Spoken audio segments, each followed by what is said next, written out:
our next speaker is the glamorous Matt Hawkins from 20CI.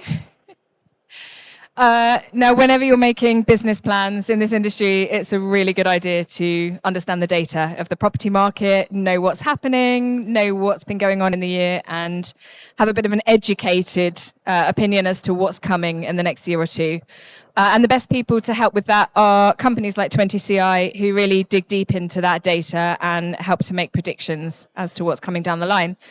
Matt's going to look at 2025 stats so far, and then use it to make a few. Are we doing predictions? Are we being Mystic Meg today? A little bit. Just a little bit, yeah. Okay. Some very cautious predictions with lots of caveats. Cautious is the word, yes. Okay.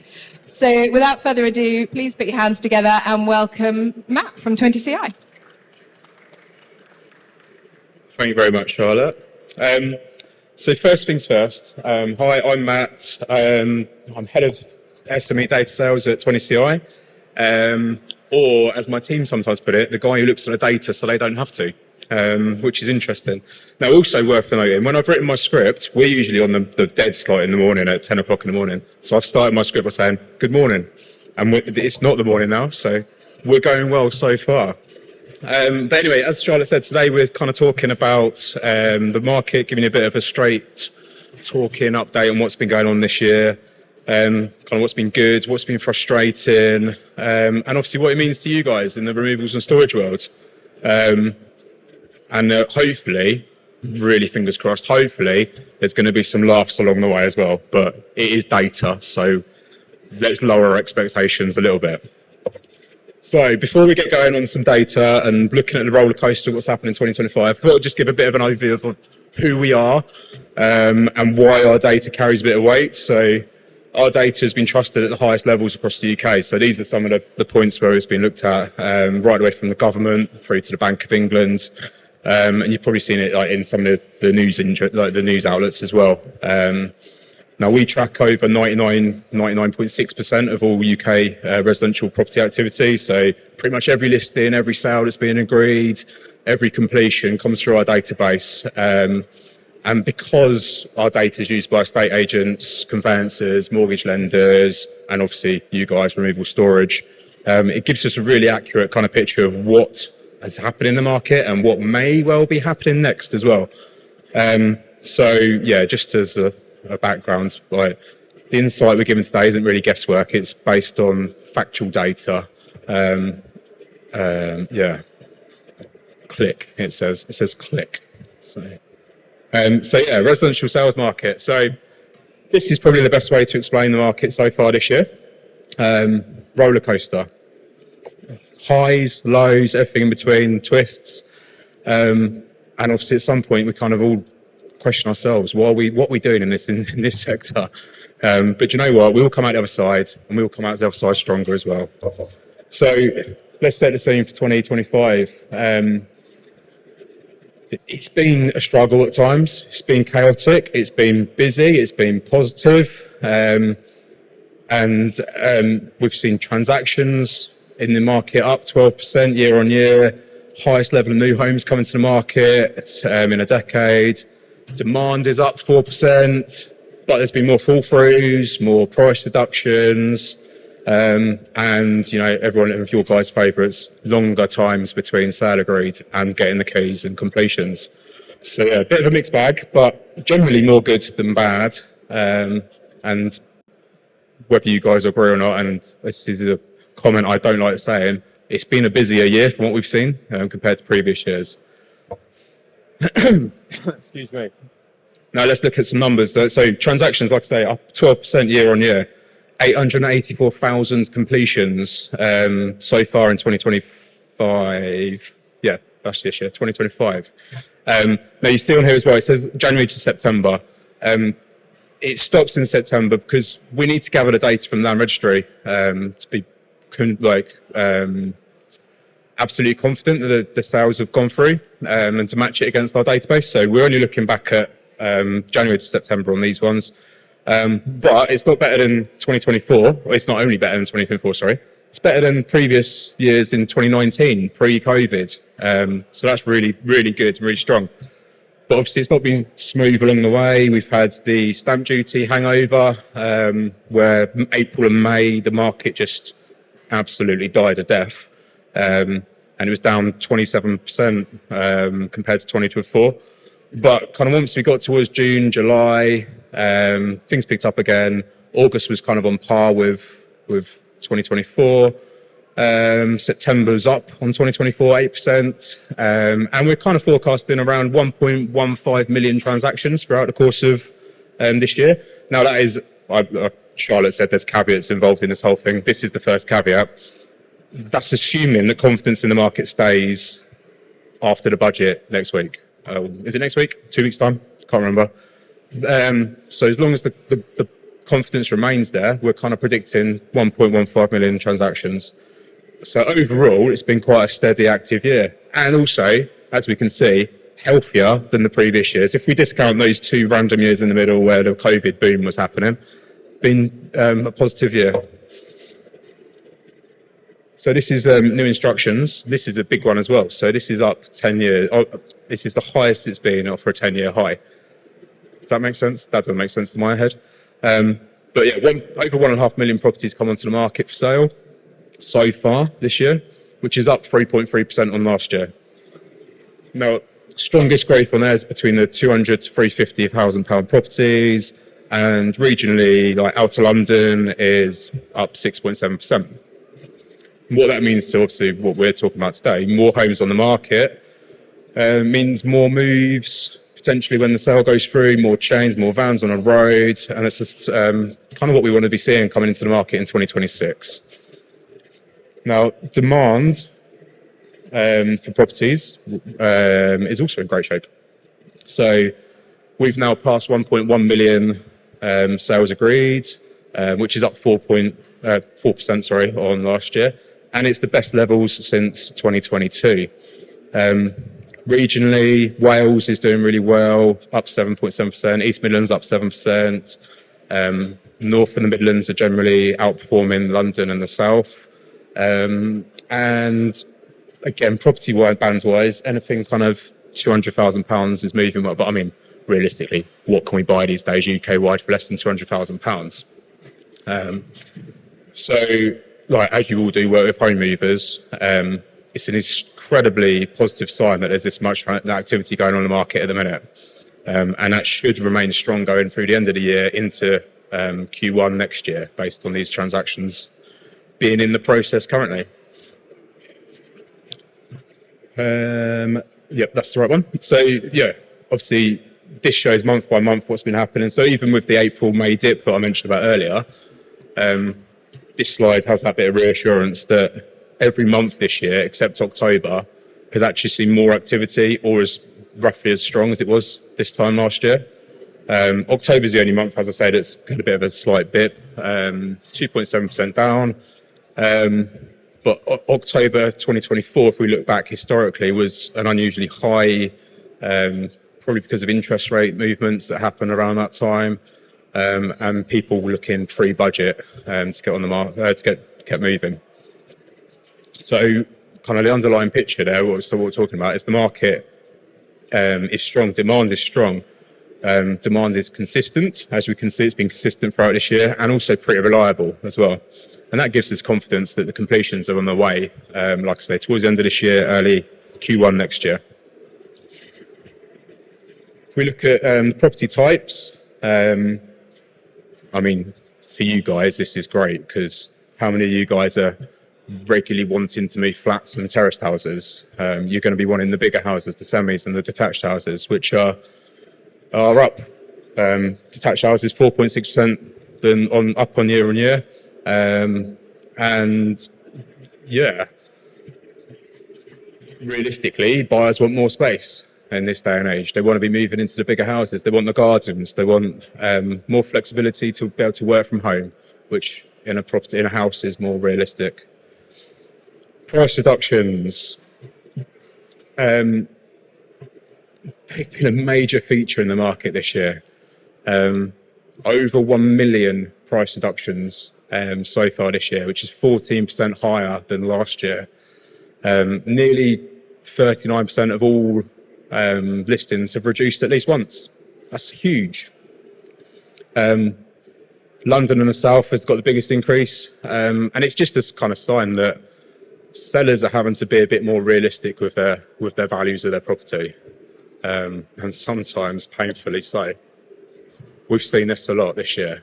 Sales on properties a lot. It's like the estate agents are in there going, who can give me the biggest reductions to find a buyer? And I'll find your buyer when you do the biggest reductions. Maybe one time, maybe twice, maybe 3 times before they're finding a buyer. It's almost been like a bit of a clearance event at the estate agencies this year. Now, coupled with that, the initial asking prices are also down year on year, only by 0.8%, so averagely about £3,700. Regionally, it's kind of split though, so the North and the Midlands, prices are rising. Northern Ireland up 6.4%, but the South is kind of staying flat or falling. So again, sellers might be ambitious about what they're doing, but the buyers are the ones kind of guiding what actually is happening in the market and the actual price overall. And then despite all the reductions, weirdly, actual transaction prices, which are the real house prices, if you like, they're up 3%. So the average price paid is now £273,000. And it kind of shows the market isn't crashing, far from it really, and it's just adjusting a little bit at the top end, but the fundamentals are still strong.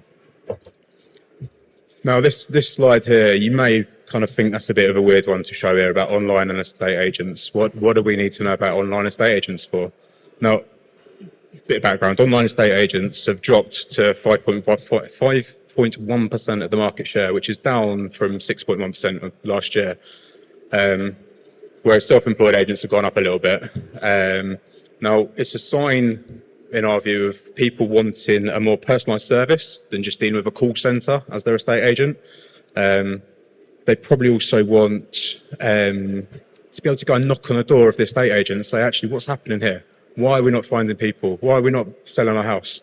And you can't always do that if all you've got is a call centre to talk to. Now, interestingly, it's probably food for thought on whether online agents, online solicitors as well, are potentially one of the reasons why transaction lengths have grown recently as well. Spoiler alert, we'll talk about that in a bit as well. But again, you can't just go and talk to your solicitor these days, because a lot of the time they're at a call centre in Leicester or wherever it might be, and you're based in Devon. You can't even just go and walk down to your local solicitor and give them the ID that they need. It's got to go somewhere else and go through a few things. But here's the bit that frustrates a lot of people. Time between sale agreed. Time to actually sell the property, sorry. 77 days, it's up. It's the longest time it's been in 9 years. Everywhere is slower, especially at the top end, the £1 million plus properties, where it takes just over 16 weeks to get a sale agreed. Everything is slowed except in Northern Ireland, again, and the Southwest is up 11 days year on year. And obviously the delays ripple right away through you guys as well. So you're getting longer chains, delay booking confirmations, a lot more last minute stuff as a result. And this is the killer. Time to exchange is now at 4 months UK wide, 123 days. And unfortunately it's rising. We've got areas in there that are 4.5, 4.6 months.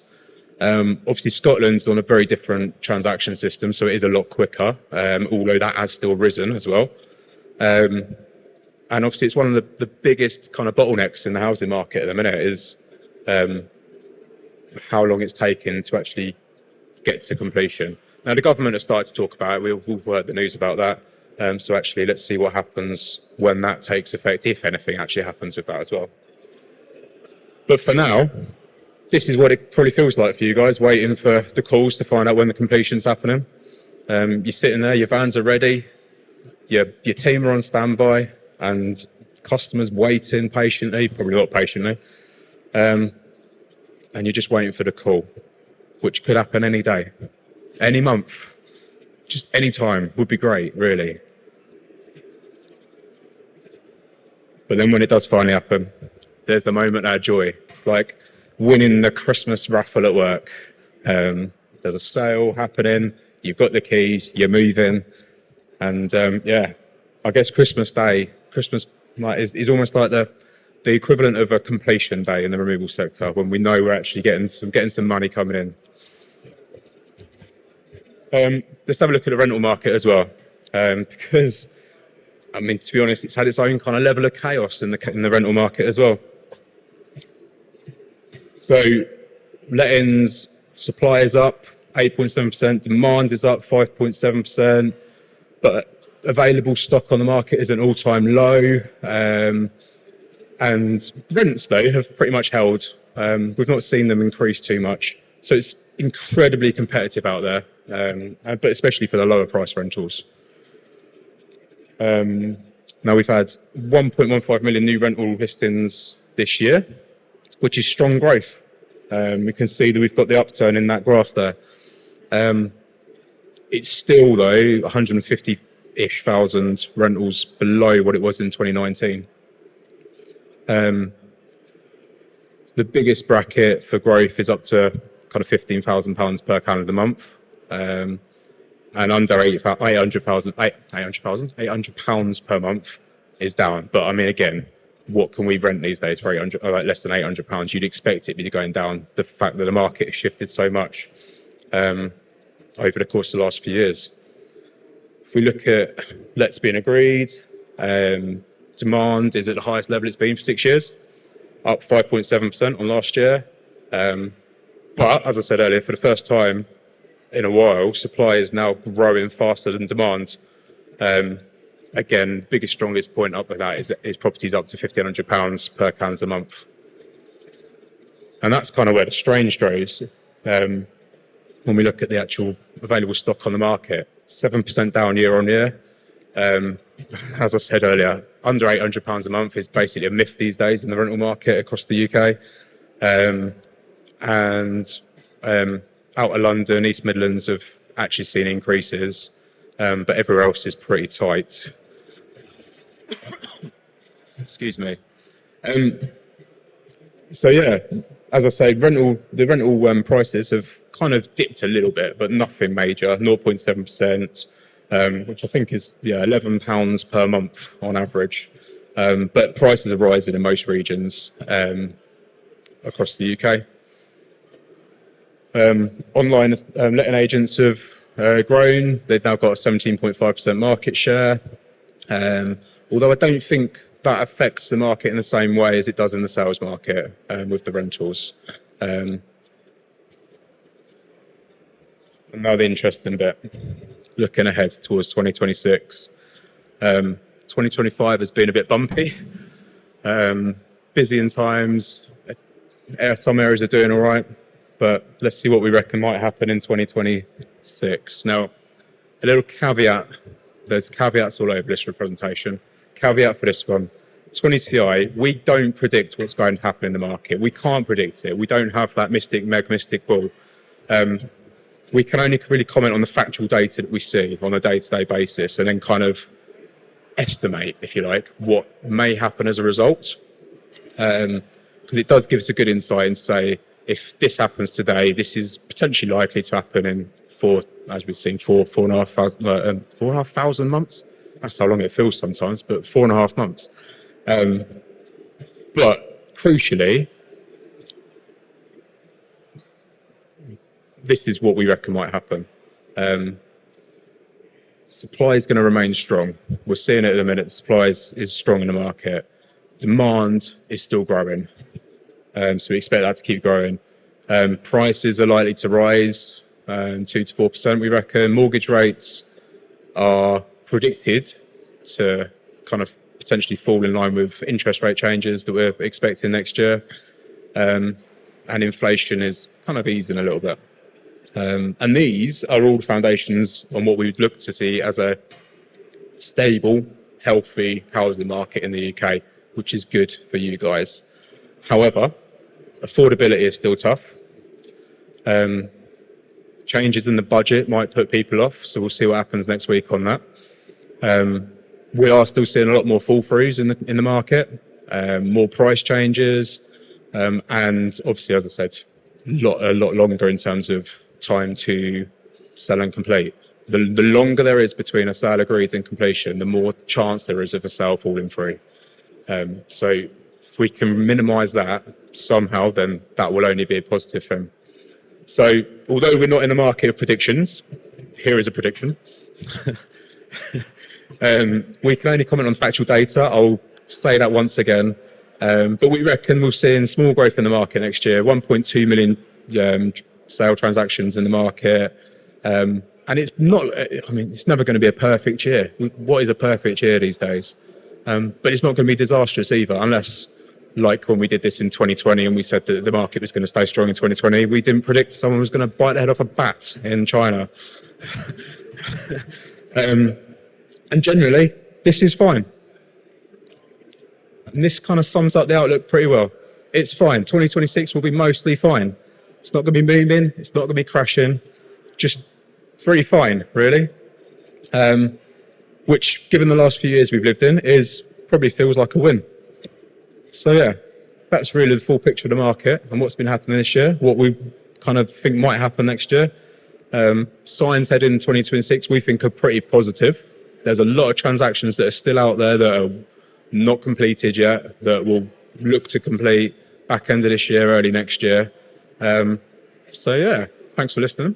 Sorry I put a few GIFs on there and a few memes on there, but you know, trying to make data look a bit fun is a tricky one to do. And obviously if you need anything more, if you'd like to get some more data on this, give me a shout. Stand over there. What are we, E1, E2, should know that. Or give me a shout. We'll have a catch up over a coffee someday as well. So thank you very much, everyone. Thank you, Matt. Can we have a round of applause, please? If nothing else, that's for the quote of the day for biting your head off the bat. I love that image. Any questions? I mean, in terms of kind of what the prices are doing and that pressure on sales prices, I've been wondering, so I think we've been talking for a couple of years about the idea of like, is this a, house price bubble? Is it going to burst? Are we going to have another crash? But demand's been so strong and, house building's been so poor that with a growing population, it's like we don't really have, my understanding at least is we don't really have the ideal situation at the moment for a crash. But do you think this kind of correction with people having to drop their expectations a little bit is actually maybe going to prevent that sort of feeling like prices can't keep going up forever? Yeah, they can't keep going up forever. There's going to be a time when affordability is the key thing. And at the minute, that's where the strain is the affordability of the buyer to be able to do it. And yeah, it's going to help if interest rates drop. But there's a ceiling as well at the minute where we are. So they've grown kind of unusually quickly over the last few years because the demand's been there, because with what happened in 2020, people wanted to move and wanted to have their own spaces, the gardens. They didn't want to live in cities anymore. They wanted to go out to the countryside. So the demand has been there quite strong. But we're 4 or 5 years on from that now. And yeah, I think the affordability is the biggest thing these days. And I think anecdotally around the time of COVID, a lot of people talked about a big shift of urban customers moving out to the countryside and wanting more green space. And then we heard about people coming back into the cities. Does your data back any of that up? Is it kind of calmed down in terms of those populations? I think it does. I mentioned a lot in there about outer London being quite strong in the market, and that's probably people moving back towards London especially.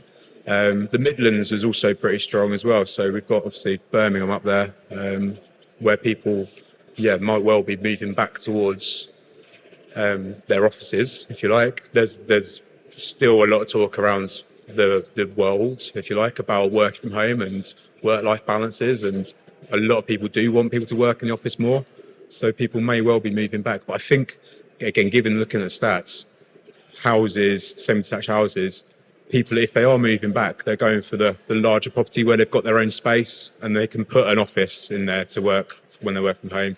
or they've got a garden just in case it all happens again as well. Perfect. If there's no further questions, then thank you very much to Matt, and you can go and have a chat to him on the 20CI stand. Thank you.